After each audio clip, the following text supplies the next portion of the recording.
Baby.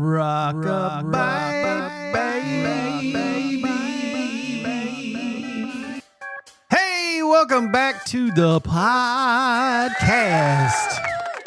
Oh, on today's episode, sleep hygiene. Sleep what? Sleep. Well, hello, Gene. We're about to get some good sleep. Your life is about to change because your sleep quality is about to shoot up through the roof. And just these guys, are bringing it to you with Pastor Mike. And we got Dr. Parker. And it's football weekend. In the house. It is. Football is back, baby. College, NFL, it's all back. And we got, once again, every year, this is the third year now, I have taken on the Detroit Lions as my NFC team. Oh, yeah? They have played well, but disappointed in playoff time.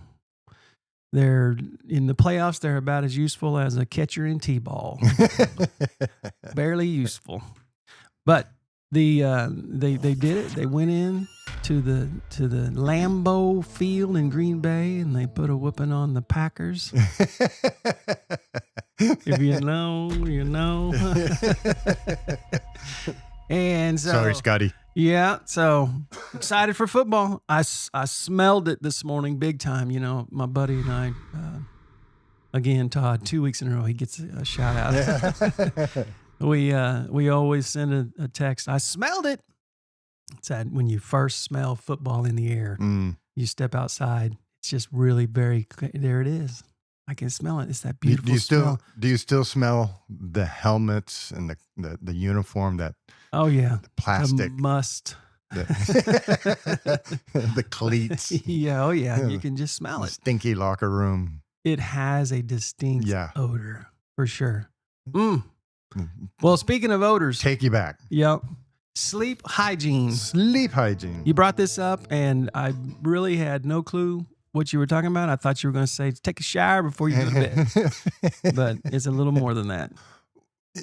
Just lately in the news, there's been a lot of articles appearing in the news feeds that I read, and even on some of the morning news shows that I've seen, where they're talking about all these different supplements you can take to help with your sleep. And it's just supplement after supplement after supplement. And, having problems sleeping, take this pill. Having problems sleeping, take this pill.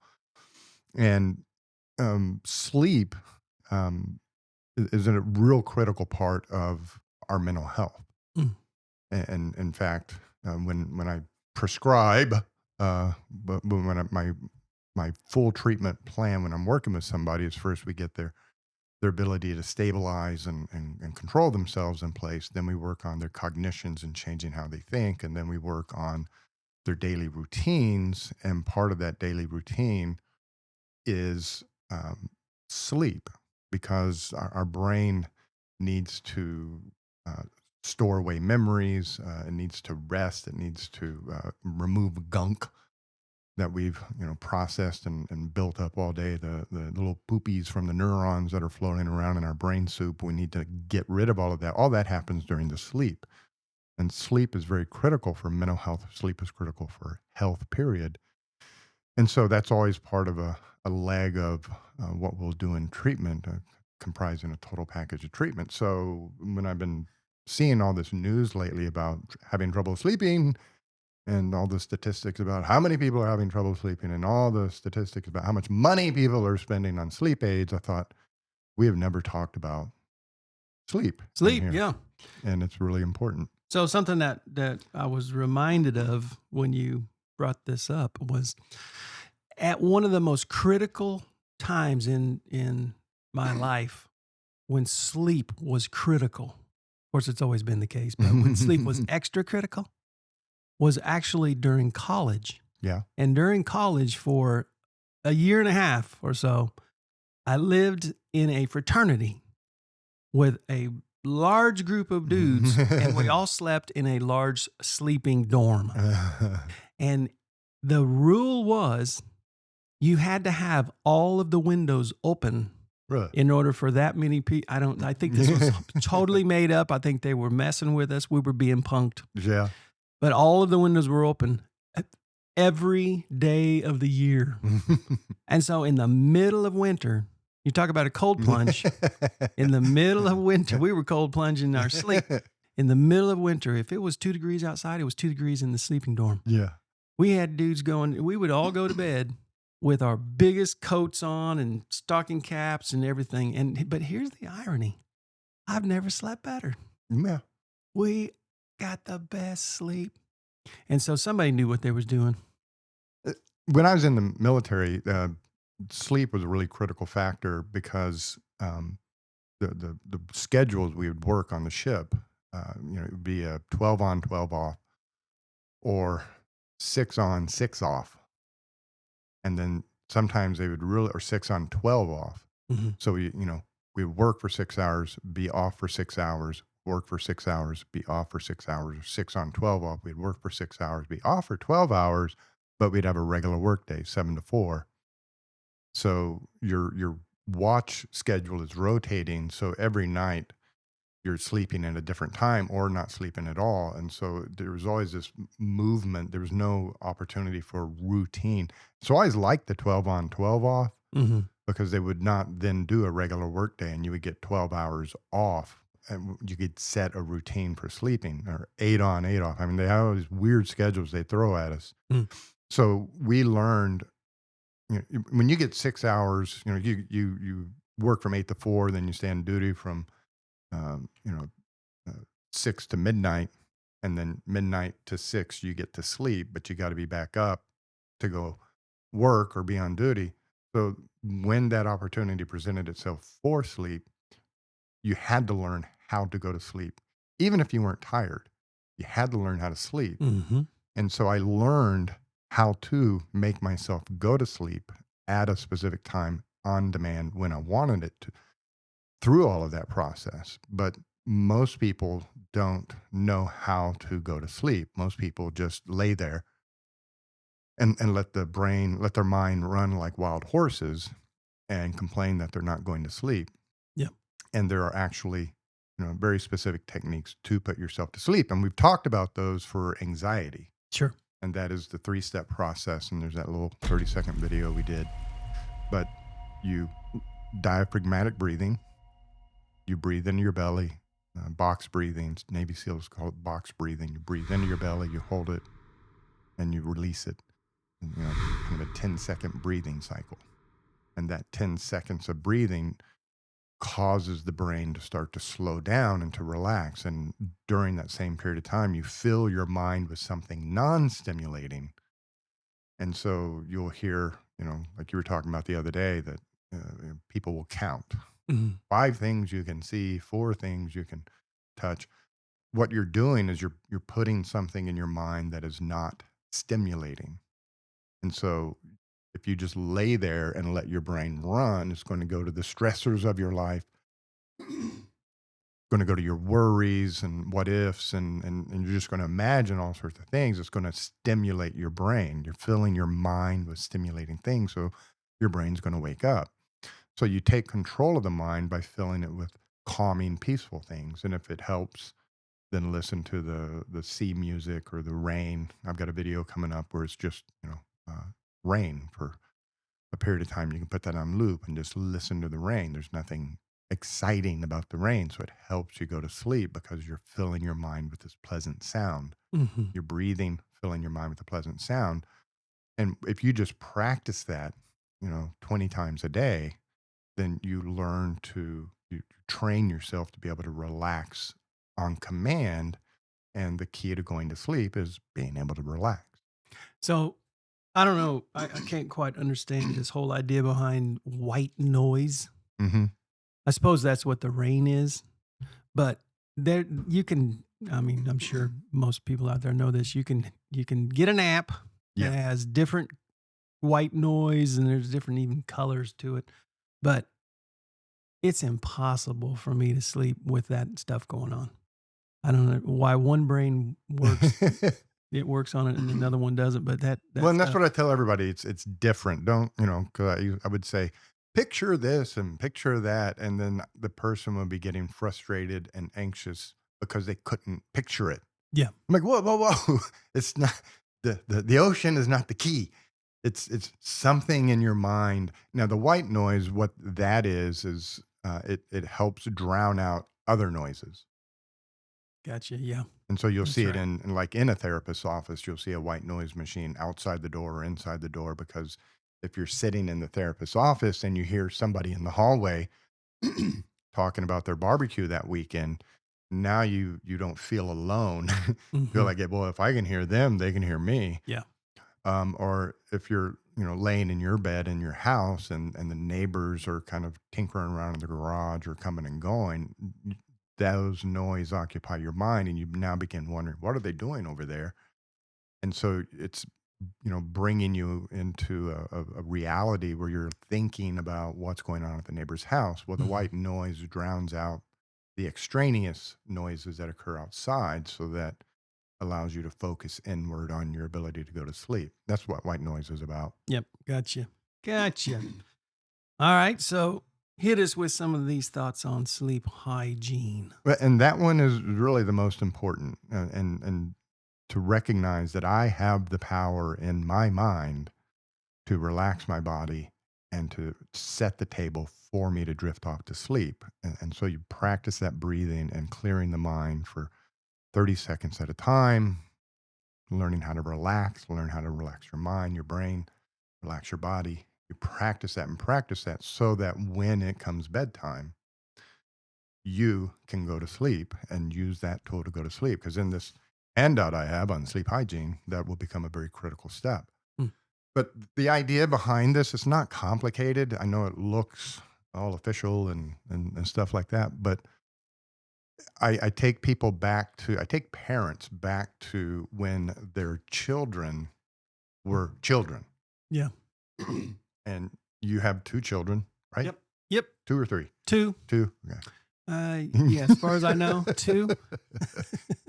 But, if you think back to elementary school time, and I'm making up what I don't know here about you. Right. But most parents, from 3:00 on, the whole goal is to get those kids in bed and asleep. And so when they get home from school, you will typically tell them to do something like go outside and play, or actually get all your homework done. Sure. Depending on their age, but they get home from school, you give them a snack. What kind of homework do you got? Now, why are you making them do their homework right after they get back from school? Is because you want that cleared and out of the way for the rest of the evening. You don't want to hear at bedtime, oh, I've got a book to read. No, so what is your homework? Let's get her done. Once they get their homework done, you send them outside to play. Why are you sending them outside to play? You want them to burn off all of that energy. Right. And then they come in and they sit down and they eat dinner. And you want them to eat a good dinner so their belly is full, so they're not hungry later and can't sleep. And then after dinner, there's that nighttime routine of now go take a bath, brush your teeth, put on your PJs. I'm going to come check your toothbrush. Yeah. I'm going to smell your breath. And once they get their bath time routine done and they get into their PJs, typically then you bring them out to the living room. You sit down with them and you read them a book. You dim the lights a little bit in the living room. Everybody snuggles up on the couch and you read a book to the kids for about 30 minutes. And why are you doing that? You're winding them down from their busy, crazy day, transitioning them to sleep. Sleep time. And so by the time they've read the book, you pick them up, carry them into their bedroom, and you lay them down. The whole goal is when you lay them down and tuck them in, they go to sleep. Yep. Because you got stuff you got to do. Yeah, you got to get your day started. Yeah. And so that's our normal routine with kids is from 3:00 to 8:30. Everything we're doing with them is designed to get them into that bed and to sleep when we put them in that bed. What do we do as adults for ourselves? We can run around, do all this stuff. We're watching TV. We're doing, playing on the computer, playing on our Facebook. And then we look at the clock and go, oh my God, it's 11 o'clock. I got to go to bed. And we go lay down and wonder why we can't go to sleep. And we lay there thinking and thinking and thinking and thinking. It's 12, 1, 2. And we're like, I can't go to sleep. I need a pill. Sure. Well, what you need to do is to treat yourself like you did the kids. And that's what sleep hygiene is all about. And I stole the word from dental hygiene. Gotcha. And the whole concept behind dental hygiene, if you don't wait till you get the cavity to floss that tooth. So dental hygiene, you brush your teeth twice a day and floss daily so you don't get cavities. Yeah. If you're doing these things daily, you won't have dental problems. And that's what sleep hygiene is about. If you're doing these things daily, you won't have sleep problems. Does that make sense? Yep. Makes a lot of sense. You ever heard anything like this?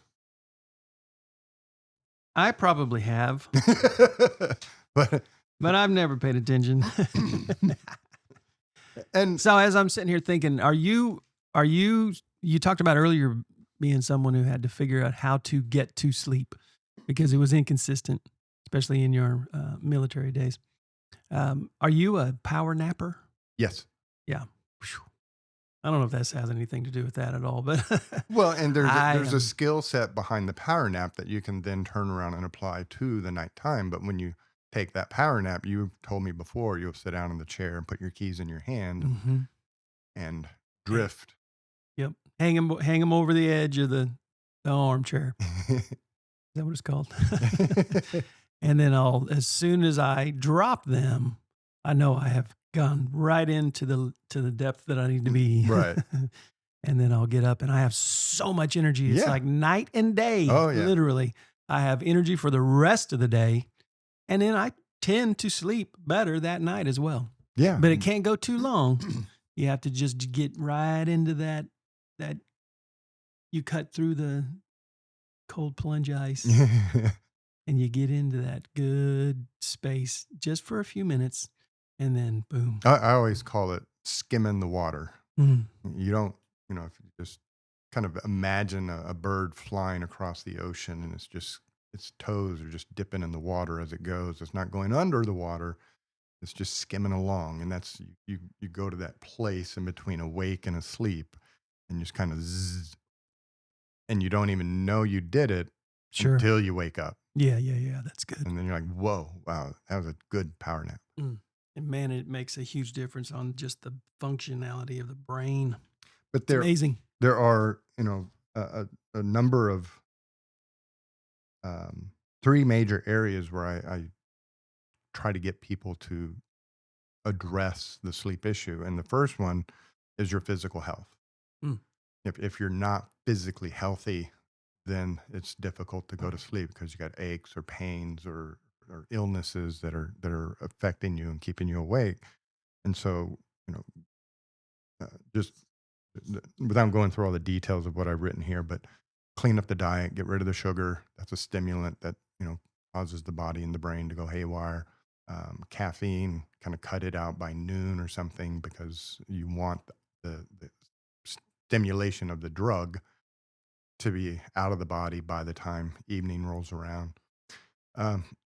My advice, take it, don't take it, but stop drinking, stop smoking dope. These are stimulants. These are toxins. These alter your mood. They alter the brain, and so it makes it difficult to have routine sleep. And even when you're asleep, if this is a drug-induced sleep, whether it's a sleep aid or alcohol, that sleep is not quality sleep. So you conk out, but your brain can't do everything it's supposed to do while you're asleep. So it's not restorative sleep. Yes, you went to sleep, but all the restoration that's supposed to occur while we're asleep can't occur. So it's more of passing out. Right. So let's just to be clear, you're telling me that bowl of ice cream at 9 p.m. with a Miller Lite is not helping. Not helping. It's putting you in a sugar coma. And then why do people take, I'm having trouble sleeping. I'm going to need to take a drink. Yeah. They're trying to relax. Or wake up foggy. Yeah. Yeah. You wake up with that, either the real hangover or the sugar hangover, or if you take a sleep aid, you wake up with the sleep aid hangover. Right. But yeah, take advantage of your body's natural rhythm. So, clean up the diet, yada, yada, yada. But exercise, do some kind of exercise like between 5 and 7 p.m. because you push the body to an extreme for 30 minutes. And now the body is going to react to being pushed by drawing everything down and causing you to relax as it's trying to restore the normalcy of your body. Mm-hmm. So getting some good exercise in after work, going for a good walk, doing some weights or something, but between 5 and 7, that way between 7 and 10, your body's drawing itself back down on purpose. Mm. And then the environment, your sleep environment. I always encourage people to go to the bedroom, take everything out. Take everything out. TV. Everything. Out. Just Computer 4 walls, out. 4 walls, bed, everything. Take everything out. Oh, everything. Everything. Everything's everything. Okay. Everything. You mean everything? Everything. Okay, everything. Everything. All right, we'll go to everything. And look at the room and then choose window treatments, choose paint palettes, choose, replace the carpet or clean the floor. But only thing that goes back into that room is something that you believe will help you relax and sleep. That's really good because that's the idea behind the bedroom. Yes, the bedroom. How we go to sleep. Part of the idea behind the bedroom. Yeah. But that also helps sleep. Sure. Yeah. But what I find too often is people live in their bedroom. Sure. So they got TVs, they've got their laundry, they've got their books for school for the next day, they've got their phones, they got all this stuff in there that's stimulating. And so make your bedroom the oasis of the house. That if you need to relax, you can go into that room and think about hotels, all the various hotel chains. The main thing a hotel is selling is this right here. That's what they're selling. When you walk into that hotel room, they're striving for you to go, this feels good. Yeah. And so if you've been to a nice hotel, you arrive in the lobby, everybody's checking in, and you make that agreement. Okay, let's go get our rooms. Let's go get unpacked and everything. We'll meet back down here at 5:30. And you get to that hotel room, and you are unpacking, and you sit down on that bed for a minute, and you go, honey, call Bob and tell him we'll be down there at 6. Yeah. And that's what they're selling you. That relaxing environment. The environment draws relaxation. Make your bedroom a relaxing environment. Watch all the TV you want in the living room. Live in the living room. Do your homework at the kitchen table or in an office. But that bedroom should be your sanctuary, your oasis, so that when you go in there, there's that environmental pool of, ooh. And then that's good. Finally, a routine. Your body will adjust and love living on a routine. And so set a bedtime. Boom. Whatever it is, you pick it, but say 10 p.m. That's my bedtime. Because that gives me the amount of sleep. You need 8 hours of sleep. Don't get mad at the messenger. Sure. All scientific research shows our body needs a good 7 to 8 hours of sleep every night to go through 3 stages of sleep cycle to restore and rejuvenate. So set a bedtime that's going to give you about 8 hours of sleep. And that bedtime is when you get in the bed to go to sleep. So say if you set the bedtime at 10 o'clock, every single night, doesn't matter, Friday, Sunday, Tuesday, you go to bed at 10 o'clock. You're establishing a physical routine that your body will adjust to. And now you back up the clock. Right. And you start a routine to get ready for bed. So what I always suggest to people is, set your bedtime And then 60 minutes before bedtime, you turn off all the electronics. You go about the kitchen, cleaning it up. You go about setting out what you need for the next day on the kitchen table so that it's all ready to go. You pack your lunch. You go to your room. You lay out your clothes if you want. But come 9:30 or 30 minutes later, everything is done for the day.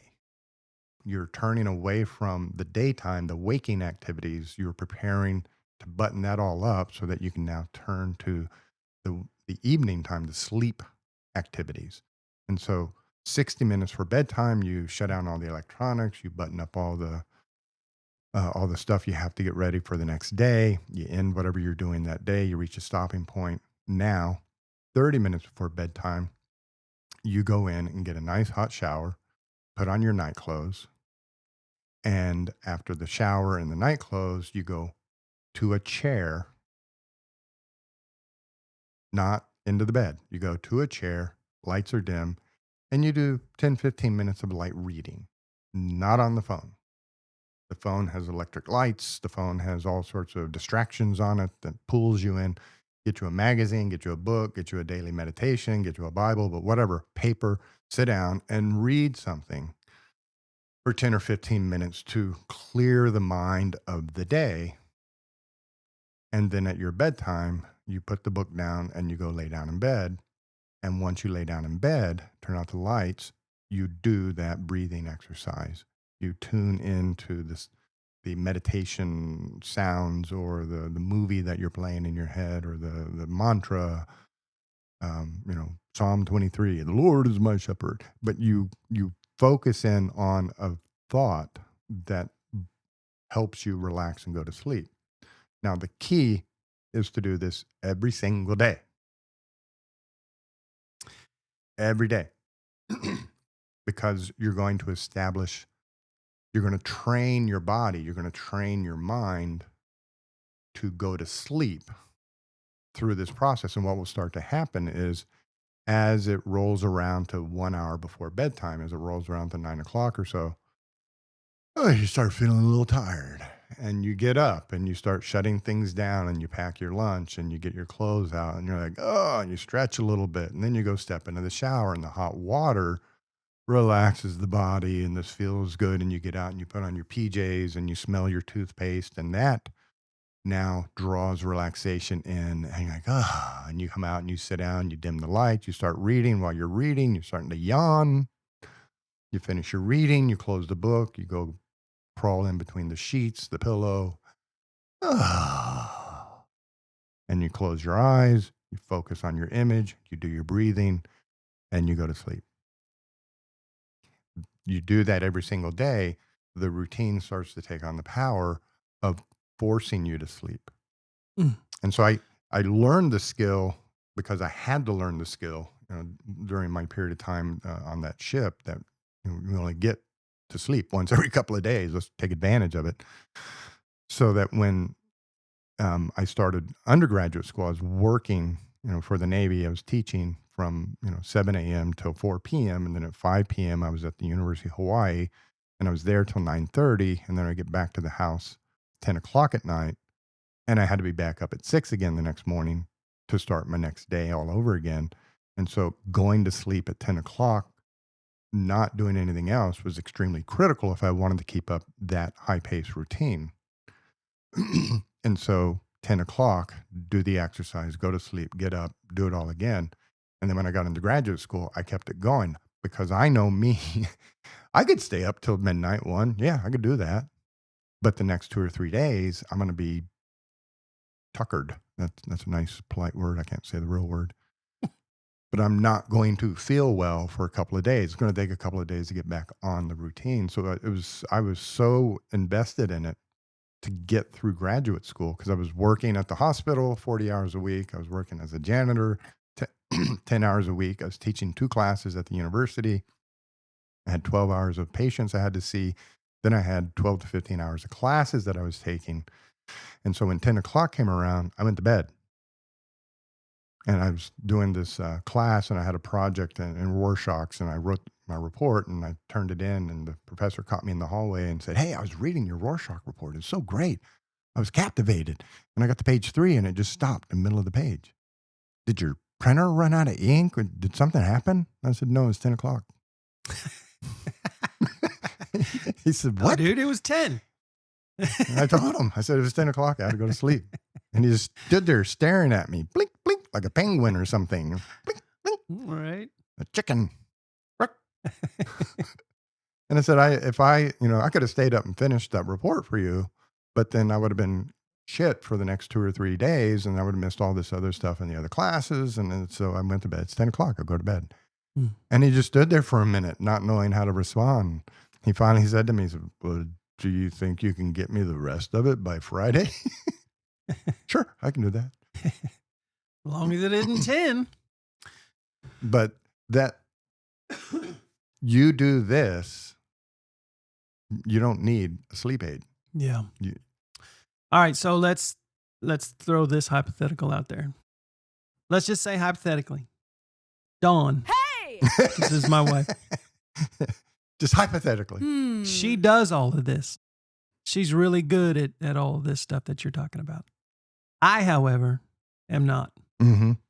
And I'm slow to the game. I'm slow to the uptake. As someone in Dawn's shoes, slippers, someone in her slippers, does she go to another room? As a marriage counselor, how do you counsel a situation like that? Because I know there has to be people out there who are listening to this going, "Yeah, this is all great, but I'm in a shared room with someone else that I don't know if I can necessarily convince to do this." And I know the whole, what do you control, what do you don't control, and all this and that. But Well, this is an episode then that Dawn needs to listen to. oh, 100%. I have from the beginning. Although she's the one that does this well, I don't do it well. Right, because of what I'm about to say. This is for Dawn, and this is for all the Dawns out there. You go to a different room. You saying send the other person to a different room? The person who is not abiding by There you go. That's the good. daily Right. routine and going to bed and going to sleep. Yeah. The other person, that person who is a squirrel Sure. and staying awake and getting up and in and out of bed and listening to stuff on YouTube in bed, that person Yeah. stays in the living room. A squirrel in the bedroom. Yep. Nothing but distractions. Squirrel.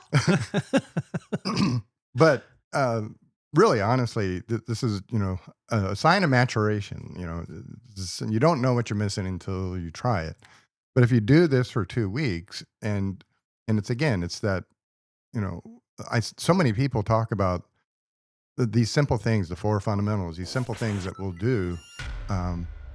There's a whole world out there that they're completely unaware of until they experience it. Sure.